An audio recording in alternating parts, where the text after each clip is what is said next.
بسم اللہ الرحمن الرحیم۔ حسن یوسف پہ کٹی مصر میں انگشت زناں، سر کٹاتے ہیں تیرے نام پہ مردان عرب۔ ناظرین محترم السلام علیکم۔ آج ہمارا موضوع ہے حضور نبی کریم صلی اللہ علیہ وآلہ وسلم کی سیرت میں سے ہجرت مدینہ والی رات کا دلچسپ واقعہ۔ ایک بار حضور پاک صلی اللہ علیہ وآلہ وسلم پر درود پاک پڑھ لیتے ہیں۔ الصلاۃ والسلام علیک یا سیدی یا رسول اللہ وعلی آلک واصحابک یا سیدی یا حبیب اللہ۔ جب حضرت صلی اللہ علیہ وآلہ وسلم رات کو اپنے دولت خانہ سے نکل آئے تو صبح کو کفار نے حضرت علی سے پوچھا کہ تیرا یار کہاں گیا؟ آپ نے فرمایا مجھے معلوم نہیں۔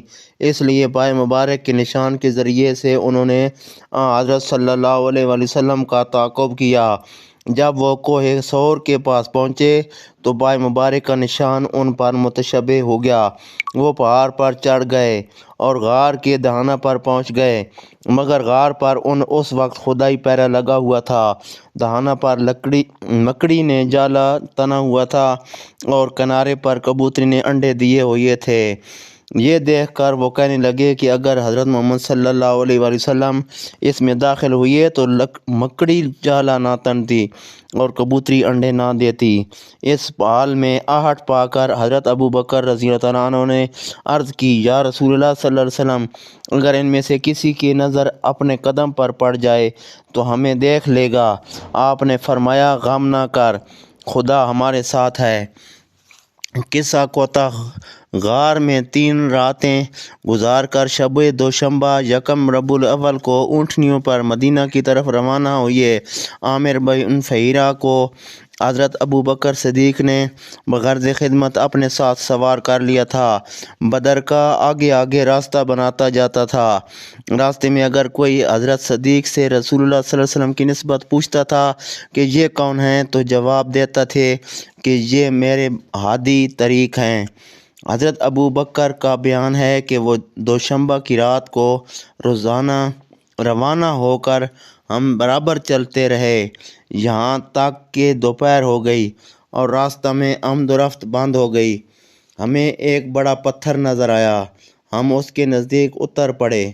میں نے اس کے سایہ میں اپنے ہاتھوں سے جگہ ہموار کی، اس پر پوستین بچھا دی اور عرض کی، یا رسول اللہ صلی اللہ علیہ وآلہ وسلم، آپ سو جائیں، میں آپ کے ارد گرد پاسبانی کرتا ہوں۔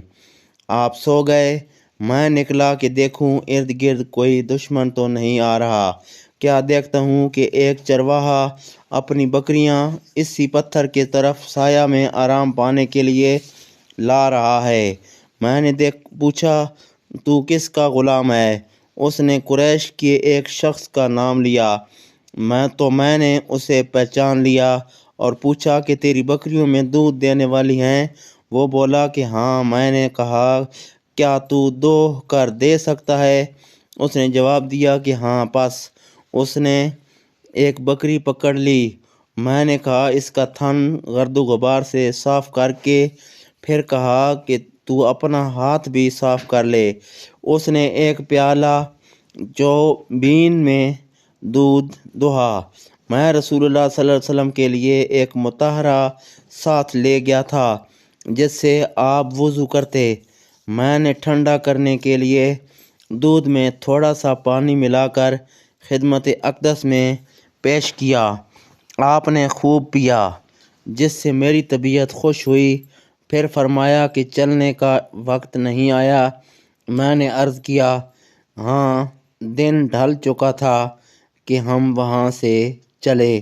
دوسرے روز یعنی سہ شنبہ کے دن جب قدید کے قریب پہنچے تو سراقہ بن مالک بن جیشم مدلجی تعاقب میں نکلا، جس کی کیفیت وہ خود یوں بیان کرتا ہے، کفار قریش کے قاصد ہمارے پاس آنے کہنے لگے کہ جو شخص محمد صلی اللہ علیہ وآلہ وسلم یا ابو بکر کو قتل کرے گا یا گرفتار کر کے لائے گا اسے ایک خون بہا کے برابر یعنی 100 اونٹ دیا جائے گا۔ میں اپنی قوم بنو مدلج کے ایک مجلس میں بیٹھا ہوا تھا کہ ان میں سے ایک شخص نے آ کر کہا، سراقہ، میں نے ابھی ساحل پر چند اشخاص دیکھے ہیں میرے خیال میں وہ محمد صلی اللہ علیہ وسلم اور ان کے ساتھی ہیں۔ میں سمجھ گیا کہ وہی ہیں، مگر میں نے اس سے کہا کہ وہ نہیں ہیں، وہ تو فلاں فلاں کو دیکھا ہے جو ہمارے سامنے سے گئے ہیں۔ پھر تھوڑی دیر کے بعد میں مجلس سے اٹھ کر گھر آیا اور اپنی لونڈی سے کہا کہ میرے گھوڑے کو پشت کے پیچھے گھر کے پیچھے پشت کر ٹھہرا۔ میں نیزہ لے کر اپنے گھر کی عقب سے نکلا اور نیزہ سے زمین میں خط کھینچا اور نیزے کی بالائی حصہ کو نیچے کیے ہوئے گھوڑے کے پاس پہنچا۔ میں نے سوار ہو کر گھوڑے کو ذرا دوڑایا، یہاں تک کہ میں ان کے قریب جا پہنچا۔ میرے گھوڑے نے ٹھوکر کھائی، میں گر پڑا۔ اٹھ کر میں نے ترکش کی طرف ہاتھ بڑھایا اور اس میں سے فال کے تیر نکالے کہ حملہ کرنا چاہیے یا نہیں، مگر جواب خلاف مراد نکلا۔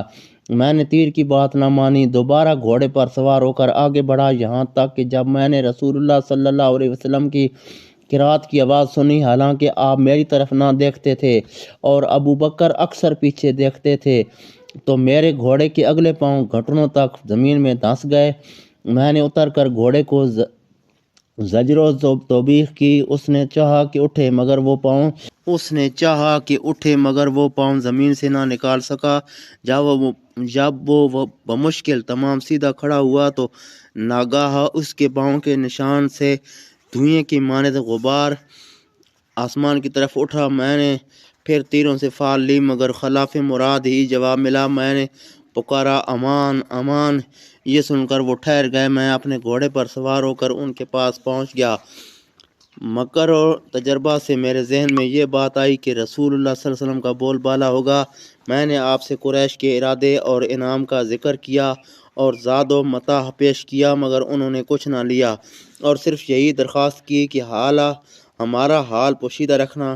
اس کے بعد میں نے آپ سے درخواست کی کہ مجھے کتاب امن تحریر فرما دیجیے۔ آپ کے حکم سے عامر بن فہیرہ نے چمڑے کے ٹکڑے پر فرمان امن لکھ کر دیا۔ سراقہ نے فرمان امن اپنی ترکش میں رکھ لیا اور واپس ہوا۔ راستے میں جس سے ملتا یہ کہہ کر واپس کر لیتا کہ میں نے بہت ڈھونڈا، حضرت صلی اللہ علیہ وسلم اس طرف نہیں ہیں۔ حسن اتفاق سے حضور صلی اللہ علیہ وسلم کو مسلمانوں کا ایک قافلہ ملا جو شام سے مال تجارت لا رہا تھا۔ اس قافلہ میں حضرت زبیر بن العوام بھی تھے، جنہوں نے حضرت صلی اللہ علیہ وسلم اور حضرت ابو بکر کو سفید کپڑے پہنائے۔ اگلی ویڈیو میں ہجرت مدینہ کا تیسرا پارٹ پڑھا جائے گا۔ انشاءاللہ اگلی ویڈیو تک اجازت دیجیے۔ اللہ حافظ۔